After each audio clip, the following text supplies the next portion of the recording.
Hey guys, నేను మీ DJ Hunter. So ఈ రోజు అయితే చాలా పెద్ద టాస్క్ అయితే జరిగింది. సో ఆ టాస్క్ వచ్చేసి గుడ్డులో టాస్క్.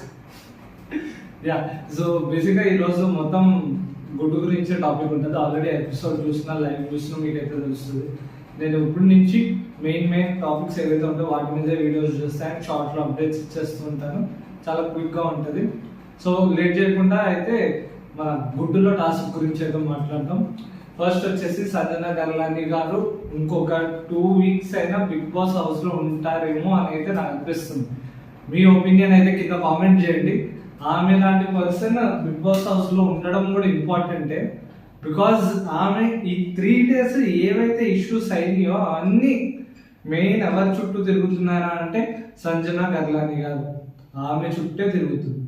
ఓకే, సో ఫస్ట్ అసలు ఏంటి ఇష్యూ, ఎవరి మిస్టేక్ ఉంది ఏంటి, అలాగే mask man Bharani. So mask man Bharani ఒక మాస్క్ కూడా బయటకు వచ్చింది ఈరోజు, అది కూడా చూద్దాం. అలాగే హరీష్ తప్పు ఉందా, అసలైన మాస్క్ మ్యాన్ తప్పు ఉందా లేదో కూడా చూద్దాం. ఇంకా లేట్ చేయకుండా అయితే ఫస్ట్ వెళ్ళిపోదాం. సో ఫస్ట్ వచ్చేసి కిచెన్ లో అయితే 4 eggs బాయిల్ చేశారు. 4 eggs లోంచి ఒక ఎగ్ అయితే మిస్ అయిపోతుంది. దీన్ని అక్కడ డిమన్ పవన్ అబ్జర్వ్ చేసి అయితే క్వశ్చన్ చేస్తాడు. సో కిచెన్ మానిటర్ ప్రియా కాబట్టి ప్రియా అందరినీ అడుగుతుంది అనమాట, లైక్ మీరు ఏమైనా తీసారా అని. ఫస్ట్ బర్నీ గారిని అడుగుతుంది, తర్వాత తనుజ గారిని అడుగుతుంది. వాళ్ళిద్దరూ కూడా అయితే తెలీదు అని చెప్తారు. అందరినీ అలా అడుగుతుంది. సో ఎవరికి తెలీదు అని అయితే చెప్తారు.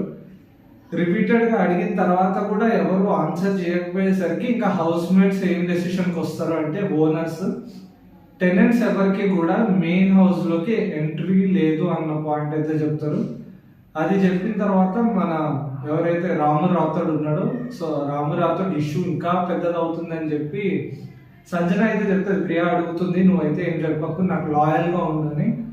సో రాము రాథోడ్ పంచాయతీ అంతా వద్దు అని చెప్పి రాము రాథోడ్ అయితే వెళ్ళి చెప్పేస్తాడు. వాష్రూమ్లో ఉంటారు అందరూ. సో వాష్రూమ్ దగ్గర ఉన్నప్పుడు రాము రాథోడ్ అయితే వెళ్ళి చెప్పేస్తాడు. ఇక్కడ ప్రాబ్లం ఏంటంటే నాకు అర్థం కాదు, మనీష్ చాలా ఓవర్ చేశాడు ఈరోజు. ఏదో ఓవర్ స్మార్ట్, తను సూపర్ ప్లేయర్ అనుకుంటున్నాడు ఏమో, కానీ జస్ట్ అగ్నిపరీక్ష మాత్రమే క్వాలిఫై వచ్చాడు. అప్పుడే ఏదో విన్నర్ రేంజ్ లో అతనికి తాను ఊహించేసుకుంటున్నాడు, అంత లేదు. ఓకే, బేసిక్గా రాము రాథోడ్తో అంత రూడ్ గా మాట్లాడటం అది అయితే కరెక్ట్ కాదు. రాము రాథోడ్ ఒక పర్సన్ స్టాండ్ తీసుకుని చెప్పాడు. అక్కడ ఈ ఇష్యూ తెలిసిన 4 సంజన గర్లాని గారు, భరణి, ఇంకా తనుజ, వీళ్ళు 3 కాకుండా రాము రాథోడ్ స్టాండ్ తీసుకుని రాము రాథోడ్ చెప్పడం తప్పైపోయింది. మనీష్ అయితే రాము రాథోడ్ చిన్న చూపు చూస్తున్నాడు. ఎందుకు చూస్తున్నాడు అన్నది అయితే అర్థం అవ్వట్లేదు. అసలు ఇర్రెలవెంట్ పాయింట్స్ మీద ఆర్గ్యూ చేస్తున్నాడు మనీష్ అయితే. రాము రాథోడ్ మీద ఏదైతే డిస్కషన్ జరుగుతుందో సో అది కట్ ఆఫ్ చేసేసారు. సృష్టి వర్మ అయితే సంజన గర్లాని గారి మీద చాలా సీరియస్ అవుతుంది. లైక్ సంజన గర్లాని గారు యాక్సెప్ట్ చేయరు, బట్ అందరికి ఆల్మోస్ట్ అర్థమైపోతుంది ఆమె చేసింది అని చెప్పి. రీతు చౌదరి అది కూడా మాట్లాడతారు.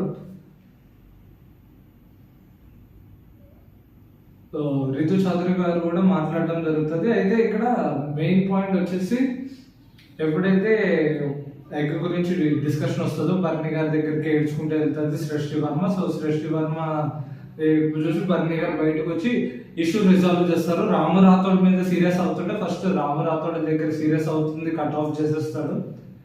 సంజన గర్లాని గారి మీద వెళ్ళి షౌట్ అవుట్ చేస్తాడు అనమాట. మీ వల్ల హౌస్ హార్మోని మొత్తం దెబ్బతింటుంది అని చెప్పేసి చాలా సీరియస్ గా అవుతాడు. ఇదిరా భరణి సూపర్ స్టాండ్ తీసుకుంటున్నాడు, అది తురుం. ఓకే, ఇక్కడే మన బాహుబలి కట్టప్ప రేంజ్ ట్విస్ట్ అయితే వస్తుంది. ఏంట్రా అంటే బయట సంజన గారు అదే వస్తారు, మన హరీష్ ఫస్ట్ హరీష్ సంజన గారి దగ్గరికి వెళ్ళి వీళ్ళందరూ అర్థమవుతుంది. సో చిన్న రాయేద్దామని హరీష్ ఏమంటాడంటే, ఒకవేళ మీరు ఎగ్ తినుంటే అది నా ఎగ్గే, నేనేం అనుకోను, ఒక పూట పస్తులు ఉంటాను అని చెప్పేసి ఆమెతో నిజం చెప్పించడానికి హరీష్ అలా అంటాడు. సో ఆ మాట సంజన గారు బయట వాడతారన్నమాట. ఇప్పుడు హరీష్ ఎగ్గే అది, హరీష్ పర్లేదు అన్నారు అని చెప్పేసి అంటారు. ఇది ఆమె హరీష్ మీద తోయడానికి ట్రై చేసింది. ఇక్కడ బర్నీ గారు ఏంటంటే మధ్యలో అరుస్తారు మాట్లాడుతున్నప్పుడు, హరీష్ గారు మీకు ఫేవరబుల్ చూస్తున్నారా ఏంటి అని అంటే అప్పుడు హరీష్ దీన్ని కట్ ఆఫ్ చేస్తాడు. ఇది చాలా తక్కువ మంది అబ్జర్వ్ చేస్తుంటారు ఈ పాయింట్. బికాస్ హరీష్ అన్నెసెసరీగా అక్కడ రియాక్ట్ అయితే అవ్వలేదు. హరీష్ వర్సెస్ భరణి ఏదైతే జరిగిందో అన్నెసెసరీగా అది హరీష్ స్టార్ట్ చేసింది అయితే కాదు. మీరు స్మార్ట్ గా వర్డ్స్ లిస్ట్ చేయాలంటే భరణి గారు చేసింది మొత్తం అది ఈరోజు చాలా స్మార్ట్ గా ఆయన ఎస్కేప్ అవుతామని ట్రై చేశారు. హరీష్ వర్సెస్ భరణి అయితే అవుతుంది. మధ్యలో భరణి గారు కొంచెం లూజ్ టంగ్ అయ్యి నువ్వు అని అంటారు. సో నువ్వు అనద్దు, నన్ను మీరు అని అనండి అని భరణి గారి మీద అస్సలు తగ్గాడు ఈరోజు హరీష్. భరణి గారు అందరినీ హరీష్ ఒకేసారి కామ్ చేశారు కానీ హరీష్ని అయితే కామ్ చేయలేకపోయారు. అక్కడ ఈరోజు హరీష్ ఇంకా భరణి ఏదైతే క్లాష్ చూడాలనుకున్నామో చూసామో కడుపు నిండిపోయింది. ఇంకా బిగ్ బాస్ 9 ఇప్పుడు ఇంకా అలా పైకి వెళ్తుంది. ఇదే కంటిన్యూ వాళ్ళు మంచి టాస్క్ పెడితే కనుక ఇంకా బాగుంటుంది ఈ సీజన్. ఇక్కడ డిస్కషన్ అంతా అయిపోయింది.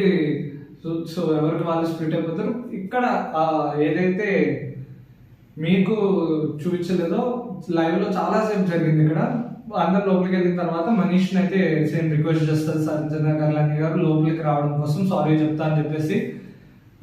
మనీష్ అయితే యాక్సెప్టెడ్, నాకు ఇష్టం లేదు, ఇప్పుడు నేను మాట్లాడదలుచుకోవట్లేదు అని చెప్పి లోపలికి వెళ్ళిపోతాడు. మీకు ఎలా కూడా లేదు అని అయితే అంటాడు.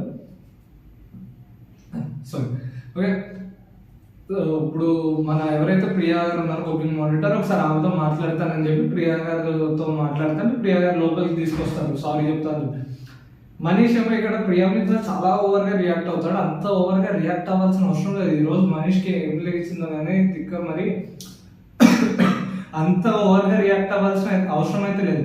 ఈ పాయింట్స్ కరెక్ట్, ఆమెకి ఓవర్ స్క్రీన్ ప్రెసెన్స్ ఇస్తున్నారు అది అంటున్నారు. కానీ ఇప్పుడు ఇక్కడ తీసుకురావడమే కదా వల్లే కదా నిజం అన్నది బయటపడ్డది. ఇప్పుడు ప్రియా లోపలికి తీసుకురావడం వల్ల సంజన కళ్యాణి గారు ఆ మొక్కలే బలవకుండా మిగిలిన ఇద్దరు పేరు కూడా చెప్తారు. బాహుబలి రేంజ్ కట్టప్ప ట్విస్ట్ అన్నా కదా. సో సంజన కళ్యాణి గారు ఏమంటారంటే ఇంకా నాకు ఒక్కదానికి కాదు భరణి గారికి ఇంకా తనుజ గారికి వాళ్ళకి కూడా తెలుసు అని అయితే చెప్పేస్తారు అనమాట. ఇక్కడ అసలైన ట్విస్ట్ మొదలవుతుంది. భరణి గారికి తనుజ గారికి వాళ్ళిద్దరికి తెలుసు. అయ్యింది ఏంట్రా అంటే భరణి గారు ఏమంటారంటే అక్కడ విండో దగ్గర కూర్చున్నారు, ఆమె బయట నుంచి ఏదో ఇలా బయట చూపించింది, అది ఎక్కడ క్లియర్ గా తెలియదు నాకు అని చెప్పేసి ఆయన కవర్ అప్ చేసేస్తారు. ఇంకా తనుజకి తెలుసు తనుజకి తెలుసు చూసింది తను అని చెప్తే నాకు తెలియదు అని చెప్తుంది. తనుజ కూడా బ్రేక్ డౌన్ అయిపోతుంది, ఏడుస్తుంది. సో ఎందుకు ఏడిచిందో అప్పుడు అర్థం అవ్వలేదు. ఓకే, ఎప్పుడైతే ఈ లోపల డిస్కషన్ అంతా అయిపోయి అందరూ spread out అయిపోతారో Bharani garu owners అందరినీ తీసుకొచ్చి ఒక రూమ్ లో కూర్చుని మాట్లాడుతూ ఉంటారు కదా. డిస్కషన్ మీరు ఎపిసోడ్ లో చూస్తే కనుక, అలాగే లైవ్ లో ఇది మెయిన్ ఏంట్రా అంటే సో ఓకే ఆయన ఏదో చెప్తాం అనుకుంటున్నారు, ఏం చేస్తారా అనుకుంటే ఇక్కడ ఫస్ట్ అపాలజైజ్ చేస్తున్నాను, నాకు తెలుసు నేను ఈ ఇన్సిడెంట్ లో ఉన్నాను, మా తనుజ చెప్పింది నాకు తన ముందు నుంచే తీసుకుని వెళ్ళింది అని చెప్పేసి. ఇక్కడ భరణి గారికి కూడా తెలుసు సంజన గారు ఎగ్ తీసుకుని వెళ్ళింది అన్న విషయం.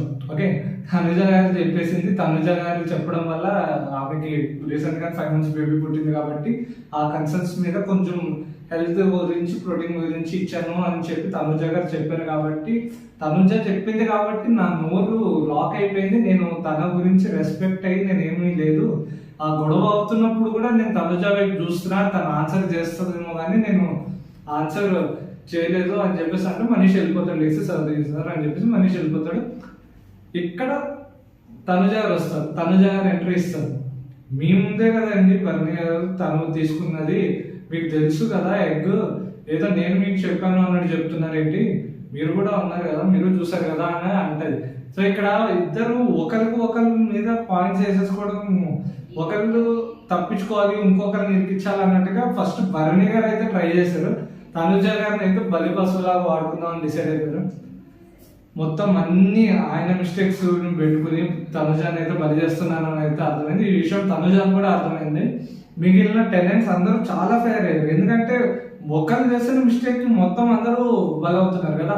సో రీతు చౌదరి కూడా అదే గట్టిగా అడుగుతుంది. రీతు చౌదరితో గట్టిగా డిస్కషన్, ఈ డిస్కషన్ కంటే ముందు రీతు చౌదరికి ఇంకా తనుజాకి భరణికి వీళ్ళ ముగ్గురికి డిస్కషన్ అవుతుంది.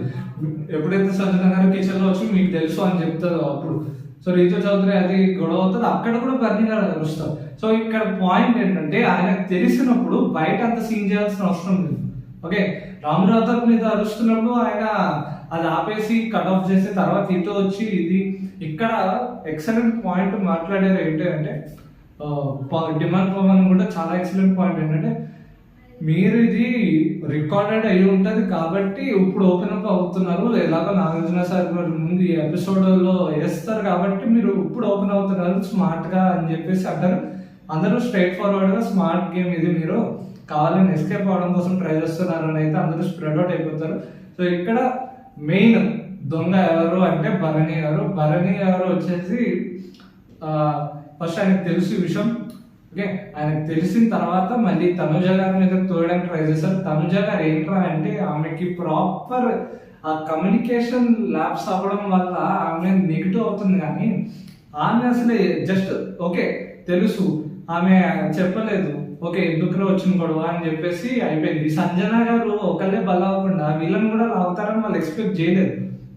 ఎప్పుడైతే సంజన గారు ఇది అయ్యారో, బయట అంత పెద్ద గొడవ అయిందో, బర్నీ గారు స్మార్ట్గా మొత్తం తనుజ మీదకి తోయడానికి అయితే ట్రై చేశాను.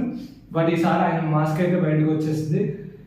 He's extremely cautious. ఆయన చాలా కాషియస్గా గేమ్ ఆడుతున్నాడు. చాలా కాషియస్గా నెగిటివ్స్ అన్నవి లేకుండా పక్కన వాళ్ళ మీద తోసేసి చాలా సేఫ్ గేమ్ ఆడడానికి అయితే ట్రై చేస్తున్నాడు భరణి గారు.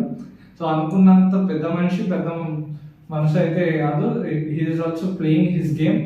ఇక్కడ బలవుతుంది ఎవర్రా అంటే తనుజ గారు మాత్రం.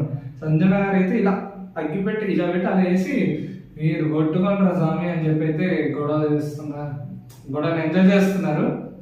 సో బేసిక్గా గుడ్డు పోయింది. సో గుడ్డు పోయిన దాని గురించి ఇంత డిస్కషన్. మీరు ఎవరు అయితే తప్పు అనుకుంటున్నారో కామెంట్ చేయండి. సో లైక్ చేయండి, సబ్స్క్రైబ్ చేయండి. ఇలాగే షార్ట్గా ఉంటుంది వీడియో. Okay, thank you.